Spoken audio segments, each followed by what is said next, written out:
Amém, amém. Pode sentar. Meus irmãos, nós vamos, sem delongas, abrir a palavra de Deus no Salmo 119. Nosso tempo, ele corre muito depressa. Já são 9h50, a gente teve um atraso aí por conta da tecnologia, que ajuda tanto, não é? Mas às vezes atrapalha um pouco também. Quando ela não funciona como a gente espera, como a gente deseja, ela acaba nos atrapalhando um pouquinho. Vamos lá, vamos remir esse tempo. Eu quero, antes da leitura, Salmo 119, nós vamos ler do versículo 129 ao 136. Eu quero agradecer as orações, agradecer também a gentileza de irmãos enviando mensagens constantemente, procurando por mim, pela saúde, e alguns indo até um pouquinho, andando uma milha a mais, né? Pastor, tem um remédio aqui, pastor, tem uma casca de pau aqui, venha buscar esse lambedor, esse aqui, e tudo isso é muito bom, muito gostoso. O remédio não, né? O remédio não é gostoso. É prazeroso perceber o zelo e o cuidado dos irmãos, a preocupação. Deus abençoe você. E eu não estou bom ainda, eu estou menos pior, disse ontem para a irmã Fátima. Ela perguntou: pastor, tá melhor? Eu disse: eu estou menos pior. E menos pior é melhor do que pior. Mas ainda estou precisando melhorar um bocado. Mas Deus vai dando graça. Vamos ler a palavra dele então. Pode ficar sentado, acompanhe. Diz assim a palavra de Deus, a partir do versículo 129. Admiráveis são os teus testemunhos, por isso a minha alma os observa. A revelação das tuas palavras esclarece e dá entendimento aos simples. Abro a boca e aspiro, porque anelo os teus mandamentos. Volta-te para mim e tem piedade de mim, segundo costumas fazer aos que amam teu nome. Firma os meus passos na tua palavra, e não me domine iniquidade alguma. Livra-me da opressão do homem, guardarei os teus preceitos. Faze resplandecer o rosto sobre o teu servo, ensina-me os teus decretos. Torrentes de água nascem dos meus olhos, porque os homens não guardam a tua lei. Amém. O coração que arde pela lei, sobre isso que queremos refletir nessa manhã, a partir do texto que nós acabamos de ler. O coração que arde pela lei. Você já deve ter ouvido, tenho quase certeza plena disso, que a percepção sobre algo, sobre alguma coisa que os olhos podem ver, ou os ouvidos podem ouvir, isso pode variar de pessoa para pessoa. Um pode olhar por uma lente, o outro por outra, e ainda que estejam diante do mesmo fato, do mesmo evento, do mesmo discurso, as pessoas elas podem ter apreensões diversas. Elas podem entender e perceber, decodificar aquilo que assistem, aquilo que ouvem, de forma variada, de formas diferenciadas. Isso acontece com muita facilidade com todos nós. Quando nós pensamos sobre como nós podemos elaborar uma percepção diferente, fazer uma leitura sobre um fato de forma diferente um do outro, e olhando para o que o texto que nós lemos nessa manhã nos tem a falar ao coração, nós podemos, irmãos, então pensar como todos os filhos de Deus, eles deveriam olhar para a mesma lei, e como cada um deles, cada um desses filhos, cada um desses servos de Deus, cada um de nós, como cada um deveria enxergar essa lei, perceber a lei, os mandamentos de Deus. Nós sabemos que nessa palavra de Deus, nessa lei, nesses mandamentos de Deus, nesses preceitos de Deus, nós sabemos que há, meus irmãos, que existe uma beleza inconfundível, uma beleza incomum, uma beleza que não pode ser encontrada, achada em nenhuma outra parte desse universo, em nenhum outro lugar dessa criação. Nós sabemos como essa lei, essa palavra, ou essa vontade de Deus revelada, como ela possui um valor próprio, que excede ao valor do ouro puro, depurado, fino, e que por isso define essa palavra, essa lei, esses mandamentos como incomparáveis. Ela é incomparável em sua natureza, na sua forma, naquilo que ela se propõe diante de nós. Ela é incomparável no efeito ou nos resultados que ela produz na vida humana, de maneira que nada pode substituir a palavra de Deus, a lei de Deus, que é perfeita, que restaura a alma. Nada pode substituir, assumir o seu lugar na transformação do coração, na mudança da alma, na mudança interior do homem e seus efeitos externos. Então cada um de nós deveria ver, olhar essa lei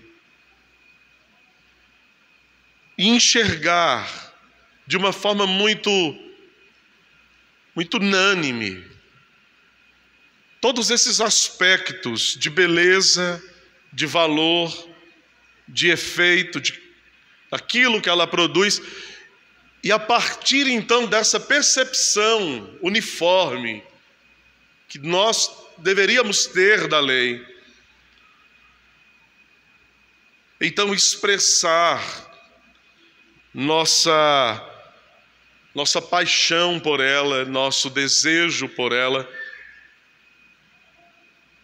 um coração que arde pela lei, porque enxerga nela, na palavra, seu valor, seu poder, a glória que Deus imprimiu na lei. Um coração que arde por ela, um coração que deseja, apaixonado por ela. Nesta nova sessão do Salmo 119, essa sessão ela mostra, meus irmãos, não somente como Davi ele via a lei de Deus, qual era a leitura que Davi fazia da lei, como ele olhava e o que ele podia perceber na lei de Deus, na palavra de Deus. Mas essa nova sessão deste salmo nos fala sobre como Davi, então, ele reagia e como ele podia externalizar o que estava em seu coração a respeito da lei. O que vemos, portanto, é um homem com o coração dilatado, ardendo, um coração apaixonado pela lei. Portanto, isso que nós podemos encontrar aqui deve ser uma lição para nós, que olhamos para a mesma lei, para a mesma palavra que Davi olhou. E que devemos, assim, à semelhança de Davi também, cultivar esta mesma paixão, esse mesmo desejo ardente, este coração que arde por querer a lei de Deus. por ansiar pela lei, por desejar a lei. Ele começa, portanto, no versículo 129, fazendo uma declaração repleta de intensidade. Há uma carga de intensidade, há uma carga de paixão profunda que ele anexa às suas palavras. Então Davi, ele diz: admiráveis são os teus testemunhos. Essa palavra admiráveis, ela pode ser traduzida também, e há algumas outras traduções desta escritura que trazem a palavra maravilhosos são os teus testemunhos. Aquilo que é maravilhoso em sua essência, aquilo que é maravilhoso em sua natureza, é aquilo que cativa a admiração em nosso coração, em nós. Aquilo que é maravilhoso, por definição, é aquilo que encanta os nossos sentidos. Não há uma contemplação maior, e nós a teremos, do que ver aquele que é maravilhoso um dia. E será impossível para nós contemplar aquele que é o maravilhoso, que é o conselheiro maravilhoso, que é o príncipe da paz. Não haverá como nós olharmos para ele, que é maravilhoso, e não sermos tomados de uma admiração profunda, completa. Aquilo que é maravilhoso é aquilo que causa admiração. Davi, ele está olhando para a palavra de Deus, ele está refletindo sobre a lei do Senhor, ele está dizendo: os teus mandamentos são maravilhosos, a tua lei é admirável. Ele está tomado de uma paixão pela lei. Davi, ele, irmãos, está percebendo que a lei de Deus, ela é esse tesouro que brilha diante dos seus olhos, que encanta os seus olhos. Enquanto muitos a têm por desprezível, e não são poucos, enquanto muitos aborrecem essa lei, enquanto muitos sequer fazem caso dessa palavra, Davi, por outro lado, ele está apegado à lei, maravilhado por ela. E o resultado, portanto, irmãos, de tudo isso que está acontecendo no coração, na vida de Davi, é que a sua alma, note como ele mesmo diz, a sua alma, ela se apega à lei. Eu constato, Senhor, que os teus mandamentos, os teus testemunhos são maravilhosos. Por isso, essa é a razão porque a minha alma está apegada ao teu mandamento. Porque a minha alma está apegada, porque eu os observo, eu olho e eu procuro viver, e eu quero praticar estes testemunhos na minha vida. Note você que quão importante é cultivarmos em nossa vida, em nosso coração, uma percepção sobre Deus, a qual podemos definir como maravilhosa, uma admiração por Deus, admirar o Senhor. Eu acho tão singular, tão importante a maneira como nós começamos o culto a Deus cada domingo. Nós começamos num ato de adoração. Nós começamos olhando para o Senhor e percebendo que Ele é maravilhoso, procurando enxergar a sua beleza, a sua glória. Ele é o Altíssimo. E não há forma mais apropriada de iniciarmos a nossa adoração pública senão desta forma. Porque nós começamos não partindo das nossas necessidades mais urgentes, ou as não tão urgentes assim. Nós não partimos daquilo que é muito propriamente nosso, mas nós partimos para esta adoração olhando para Ele, enxergando a beleza dEle, trazendo à nossa memória os atributos dEle, sua santidade, sua bondade, sua misericórdia, sua perfeição, sua autoridade. Ele é rei, Ele é Senhor, Ele é o Altíssimo. Nós o chamamos de nossa rocha, de nossa fortaleza, de nossa cidadela, de nosso escudo e broquel. Nós dizemos, Ele é o nosso Redentor, Ele é o nosso Deus maravilhoso. Nós relembramos os seus feitos poderosos na história, e o que fazemos a partir disso é construir no nosso coração uma percepção admirável por quem Ele é. Porque é quando nós percebemos quão admirável Ele é, quão maravilhoso Ele é, que nós então desejamos nos apegar a Ele. Porque a nossa alma, a alma humana, ela anseia pelo belo, ela anseia pela poesia, ela anseia por aquilo que traz alegria, por aquilo que produz conforto. A nossa alma não se deleita com a notícia da tragédia, do infortúnio, da desgraça, da morte, nos constrange, nos consterna. Mas é em ouvir coisas boas, agradáveis, belas, a nossa alma ela é agradada, é aí onde ela se satisfaz. É isso que nós queremos. Na verdade, é o que todo ser humano quer. Sendo, portanto, Ele a causa de toda a beleza, a causa de tudo que é belo e tudo que é bom, de tudo que é verdadeiro, de tudo que é justo. Não há nada que possa se definir nestes termos que supere o nosso Deus.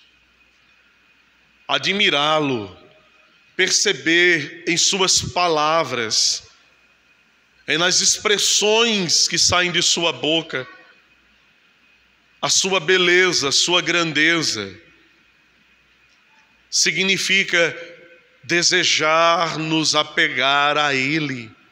Ora, não é o que Davi está exatamente dizendo aqui? Admiráveis são os teus testemunhos, Senhor.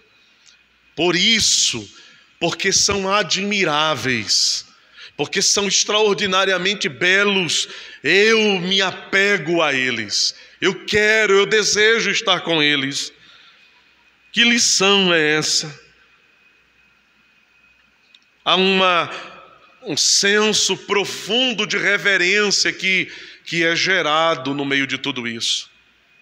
Ele não se apega à vontade de Deus, ele não se apega de forma extravagante e de forma vã a Deus, mas ele se achega cheio de contentamento e alegria, mas movido pelo temor que a palavra de Deus significa para o coração do salmista.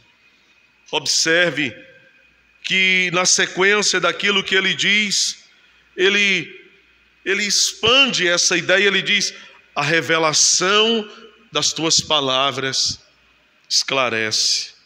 A revelação do que o Senhor diz, aquilo que o Senhor revela. Irmãos, a beleza dos mandamentos de Deus faz com que os olhos da alma do salmista se fixem neles, se prendam a eles nessa profunda admiração. Me agrada muito o comentário que Matthew Henry faz desse texto, quando ele diz o seguinte: a palavra de Deus, ela nos concede descobertas admiráveis a respeito de Deus, a respeito de Cristo e do modo como e do outro mundo, ele diz. Então, essa revelação nos dá essas descobertas maravilhosas acerca de Deus, acerca de Cristo e acerca do mundo que há de vir. Provas extraordinárias, ele diz, do amor e da graça divina. A majestade do estilo, a pureza do assunto, a harmonia das partes, tudo é maravilhoso. Seus efeitos na consciência dos homens, para condenação, isso, e para conforto, são maravilhosos. E se não admiramos os testemunhos de Deus, é sinal de que não temos familiaridade com eles, nem os entendemos. Palavras importantes estas. Como não ser atraído fortemente por estas letras gloriosas da revelação de Deus? Como a nossa mente pode, então, não desejar entender? Como os nossos ouvidos podem não querer ouvir? Como os nossos olhos podem não querer ver tudo o que está dentro desse livro de Deus? Em resumo, meus irmãos, o homem que escreveu este salmo, Davi, ele ficou tão encantado, tão impactado com a vontade que Deus revelou, que ele quer obedecer, ele quer se apegar, ele quer viver isso. Não sem que uma luta seja travada, é claro, dentro dele. Assim como em nós também. Uma guerra, uma luta. Pois sabemos em nosso homem interior aquilo que é agradável a Deus e aquilo que o satisfaz, e ao mesmo tempo nós nos sentimos inclinados contrariamente a isso. Há uma guerra, há um conflito dentro de nós, uma luta que devemos lutar, batalhar. E de fato é maravilhoso, nós poderíamos dizer: Davi, você está certo, porque é maravilhoso mesmo. Visto que Deus, de sua própria boca, Ele dá a homens pecadores como nós saber qual é a vontade desse. Isso é fantástico. Porque se de um lado nós nos sentimos constrangidos em nosso pecado, diante do Deus que é santo, ainda que tenhamos a certeza de que Cristo morreu por nós e pagou os nossos pecados, mas o pecado é uma realidade prática para nós, que nos machuca, que nos fere, que nos danifica, que nos empata, que nos atrapalha aqui. E quando nós estamos diante dessa realidade e constatamos essa realidade do pecado em nós,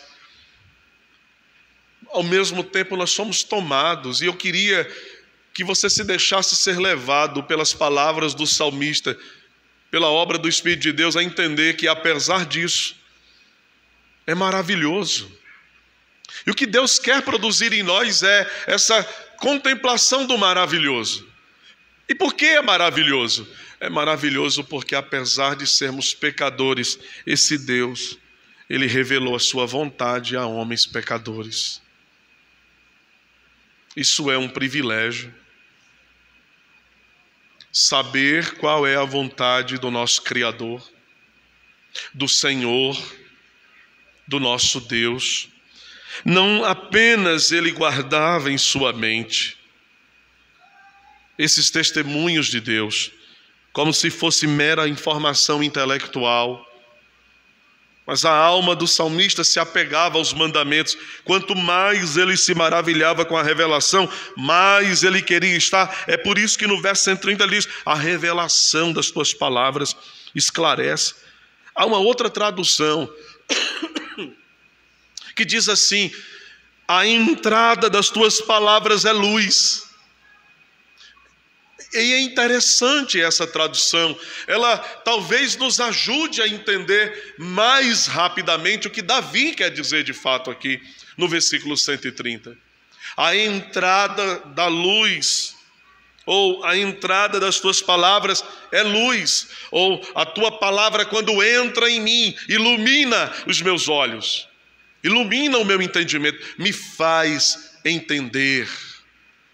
Veja, ele está dizendo que aqui, quando a palavra entra, ela nos aproxima da vontade de Deus em nossa mente, em nosso coração. A palavra é admirável, a sua alma está apegada a ela. Agora ele diz que quando essa palavra entra na sua mente, na alma dele, ela o ilumina. E veja o nível, a que nível isso chega, porque no final do versículo 130 ele diz: e dá entendimento a quem é simples. Interessante essa palavra simples no texto, porque essa palavra ela não tem nada a ver com aquele que é fraquinho, de condições, de posses, ou que não foi no curso universitário, que não fez uma graduação, não tem uma pós-graduação. O homem simples não é o homem versado, não é o homem que galgou, pontos mais elevados. Não é isso. Interessante isso aqui. Porque essa palavra simples, ela vem de uma raiz, de uma palavra hebraica, que é a palavra porta. Estranho isso. E a gente sabe que a porta é a passagem. Uma porta trancada, significado é que aquilo que está dentro está preso, está contido. E uma porta que está aberta é aquilo que com facilidade sai. Pode sair fácil. Interessante que Davi, ele está dizendo: olha, a revelação da tua palavra me ilumina, traz luz. E ela dá entendimento ao homem simples, ao homem que não consegue reter a informação por muito tempo. Ele é simples porque ele não consegue guardar uma gama, um conjunto de informações na sua mente. Ele ouve e é como se aquilo que ele estudou hoje escapole amanhã da cabeça dele. E se você perguntar amanhã, ele diz assim: eu não sei bem não, mas eu não lembro. Mas o que Deus está dizendo é que até para estes irmãos, até para estas pessoas simples que não conseguem guardar, reter o conhecimento, Deus os faz entender a sua vontade, ao ponto de que eles possam viver a vontade de Deus. Ele é o homem simples.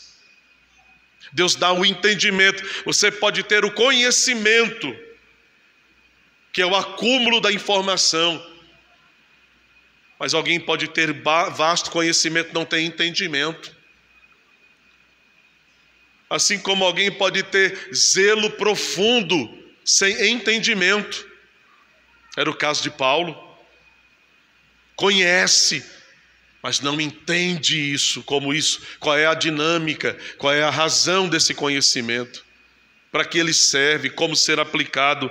O simples não significa essa pessoa não instruída, não entendida academicamente, mas é aquele que é fraco em reter conhecimento. É como uma porta aberta, entra e sai, entra e escapole, ele recebe conhecimento, mas rapidamente se vai.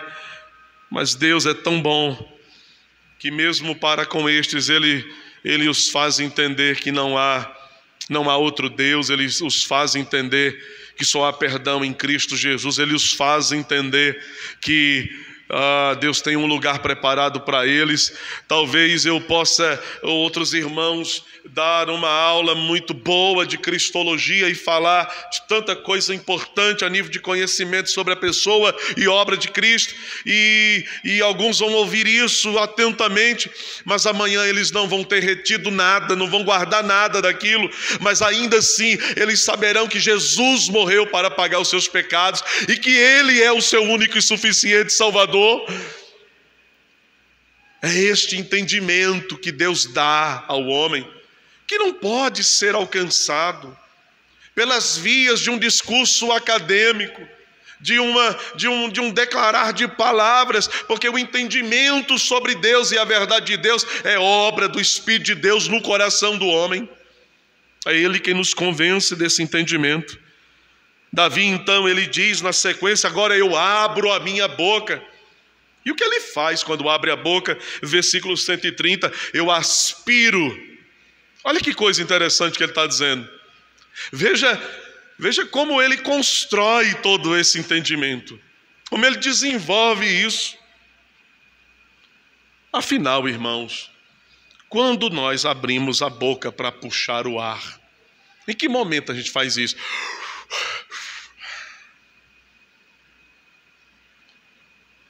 Se você resolver fazer uma corrida boa, e se você não tiver o preparo de alguns irmãos que são bons nisso, rapidinho você vai começar a respirar pela boca, puxando o ar. Davi, veja, daí ele está dizendo: eu abro a boca para respirar.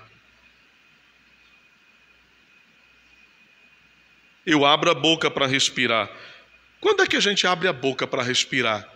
Quando nós temos a sensação que pelo nariz o ar que entra não está sendo suficiente. A gente abre a boca para puxar o ar.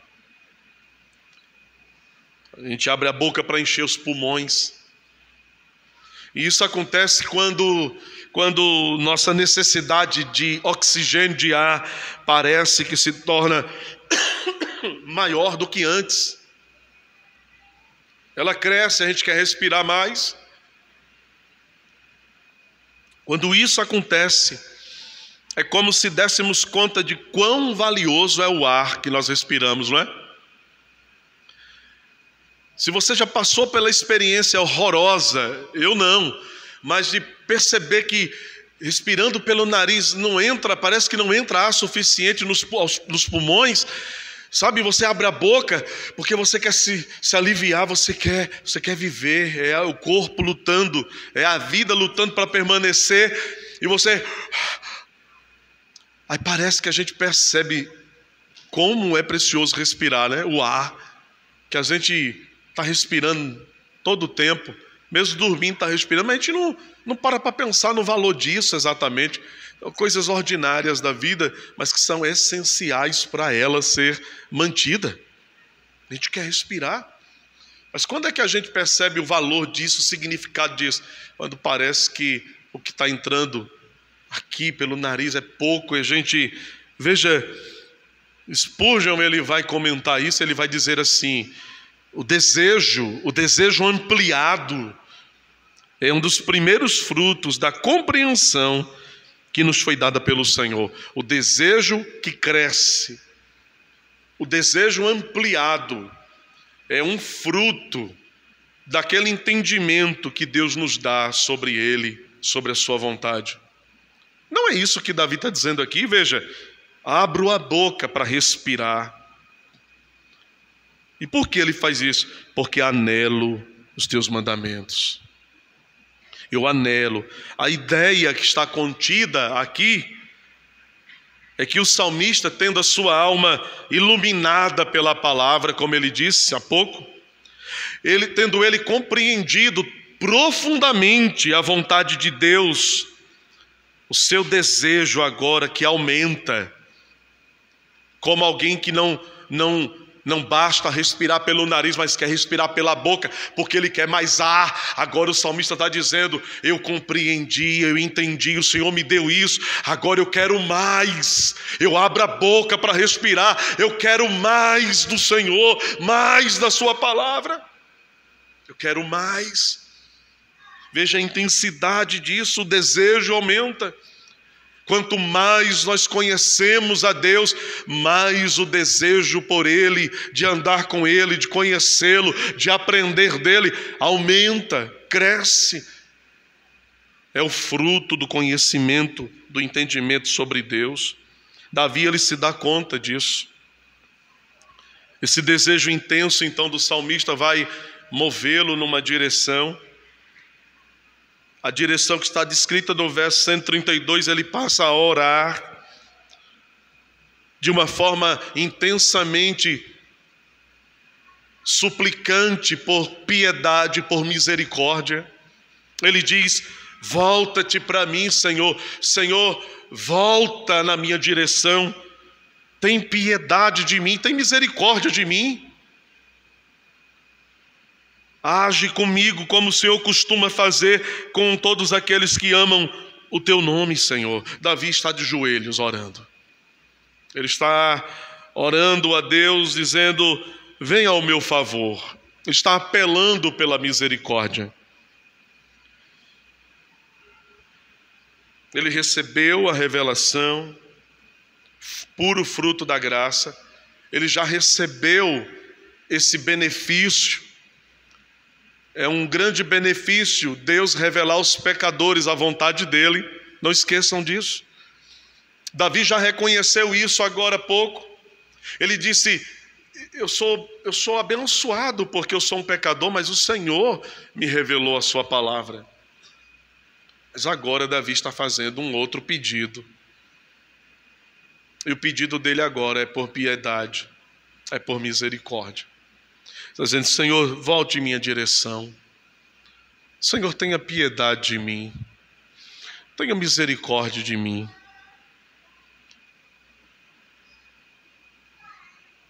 Isso é parte desse processo de aproximação do homem até Deus. Porque à medida em que o homem se aproxima de Deus, a sua oração por piedade se torna a ordem do dia. Esse processo de aproximação do homem à presença de Deus por meio da palavra de Deus move o coração em apelo por misericórdia. Não tem como, irmãos, não tem como chegarmos mais perto de Deus, não tem como nos aproximar mais dele e não perceber profundamente o nosso pecado, a nossa miséria, a nossa maldade, a nossa fraqueza. Olhando para aquele que é todo-poderoso, enxergamos a nossa tão lastimável fraqueza. Enxergando a perfeição do Altíssimo, esbarramos frente à nossa tão doentia imperfeição. Olhando para a bondade daquele que é eternamente bom, somos incapazes de deixar de não perceber a maldade que ainda reside em nós. Não tem como. O que pecadores pedirão ao verem mais nitidamente os seus pecados, porque estão chegando mais perto do Deus que é santo? Eles farão como Davi: volta-te para mim, Senhor. Tem piedade de mim, tem misericórdia de mim. Além disso, Davi, ele mostra como está cheio de certeza de que Deus ele é favorável aos que assim se dirigem a ele. Porque é certo que nós temos pecados, e é sábio aquele que assim reconhece, mas é certo, ou deve ser também igualmente certo para nós, que Deus jamais fechará a sua mão para nos conceder o perdão, quando a Ele nós nos dirigirmos, pedindo a Ele por misericórdia. Ele é o Pai que não nos negará o pão, ou Ele é o Pai que, ao pedirmos pelo pão, nos dará a pedra. Ele não é o Pai que, ao pedirmos por peixe, nos dará a cobra. Ele alimentará os seus filhos. com o pão, com o peixe, com o vinho da alegria da sua presença. Um coração contrito e quebrantado, o Senhor não desprezará. No Salmo 106, verso 4, Davi, ele diz: segundo a tua bondade para com o teu povo. É o que ele diz aqui no verso 132. Tem piedade de mim, como o Senhor costuma ter piedade dos que amam o Senhor. O que ele quer que Deus faça em favor dele, irmãos, está no verso 133. Firma os meus passos na tua palavra, Deus, e a iniquidade não me domine. Nenhuma iniquidade. É uma continuação do que ele está pedindo no verso anterior.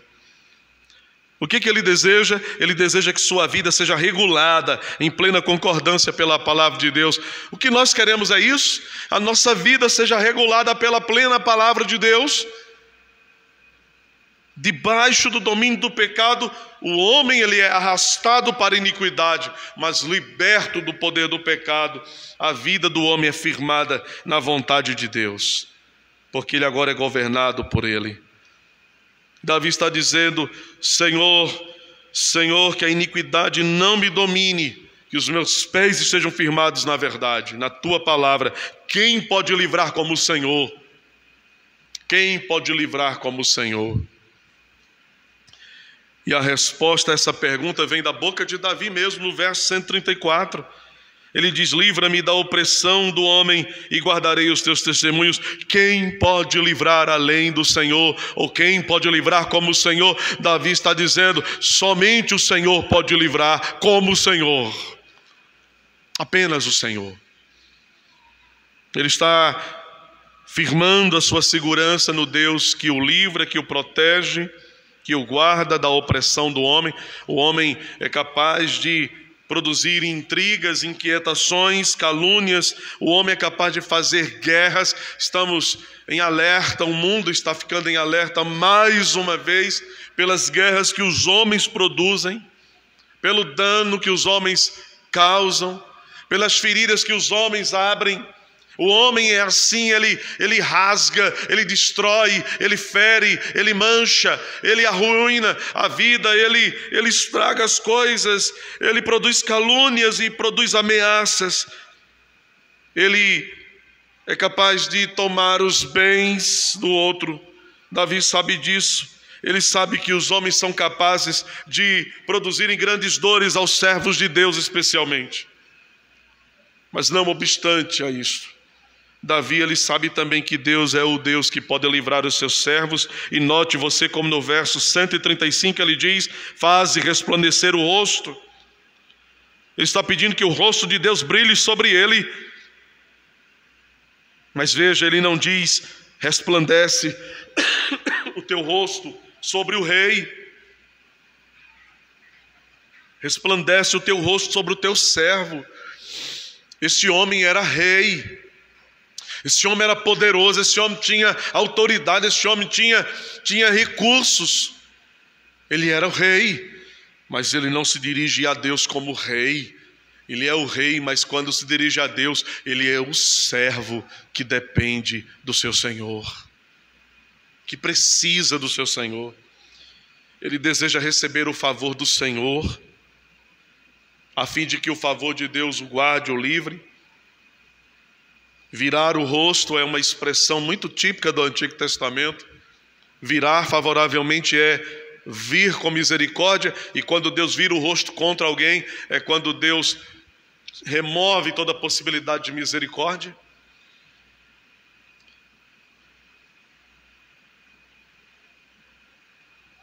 Davi está dizendo: embora eu seja rei diante de Deus, eu sou apenas um servo humilde que depende de Deus. É assim que todos nós devemos nos sentir e nos ver diante de Deus.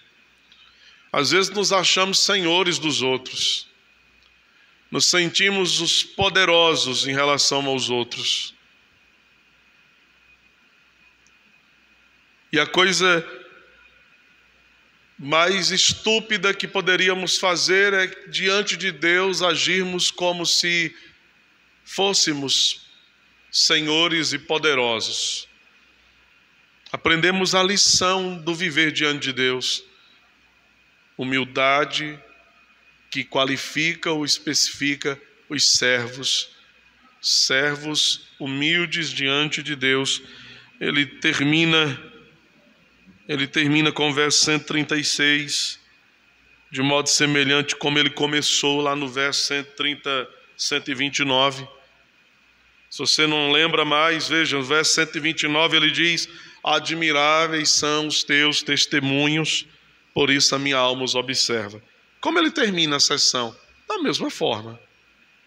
Ele só usa palavras de uma construção diferente, mas note, ele diz: rios de água, torrentes de água, rios de água correm dos meus olhos, porque os homens não guardam a tua lei. Ele sente tão profundo apreço pela lei. Não é assim que ele começa a sessão? Expressando profundo apreço, seu coração ardendo pela lei, paixão pela palavra. E como ele termina? Ele termina com a mesma paixão, ardendo com o mesmo desejo. Só que agora, se no verso 129 ele faz isso de uma forma que a gente chama de positiva, quão admiráveis são. Agora ele faz de uma forma negativa: eu estou chorando porque os homens estão desprezando aquilo que é mais maravilhoso do que tudo. E mais uma vez, ele está expressando sua paixão pela lei. Tão intensa é a paixão dele pela palavra de Deus, que ele vai às lágrimas por causa daqueles que estão desprezando o conselho de Deus, desprezando a lei de Deus. Ele sabe, irmãos, ele entendeu o que Deus falou em sua palavra. Agora, quando ele vê os homens desprezando a palavra, ele sabe também que sobre estes virá a ira de Deus para condená-los, porque Deus se vingará de todos que o desprezam, de todos que rejeitam a sua vontade. Ele está tão apaixonado, tão ardente pelo mandamento, pela palavra, que ele chora por ver que os homens estão desprezando aquilo que é tão valioso, que é tão caro. Quanta lição Davi nos ensina aqui sobre cultivarmos em nossa vida particular essa admiração, essa percepção, esse apego pela palavra. Quanto conforto ele dá a você, meu irmão, minha irmã, que talvez diga assim: mas eu não consigo guardar tudo que eu escuto na igreja e tudo que me ensinam tão bem. Mas quanto conforto ele dá a você que é simples, ao ponto de que ainda que na sua simplicidade o Espírito lhe conceda o entendimento da salvação, que não pode ser tirado de você. Quanta lição Davi nos dá, que Deus nos dá através de Davi, sobre cultivarmos este desejo pela palavra, de andar nela, de aprender dela. Que o Espírito de Deus produza exatamente isso em nós, que Ele nos ajude para que a gente possa, ao exemplo de Davi, como ele, refletir exatamente isso em nossa vida que nós temos ouvido nessa manhã. Que seja assim para a glória de Deus. Amém. Nós vamos nos aproximar da mesa do Senhor.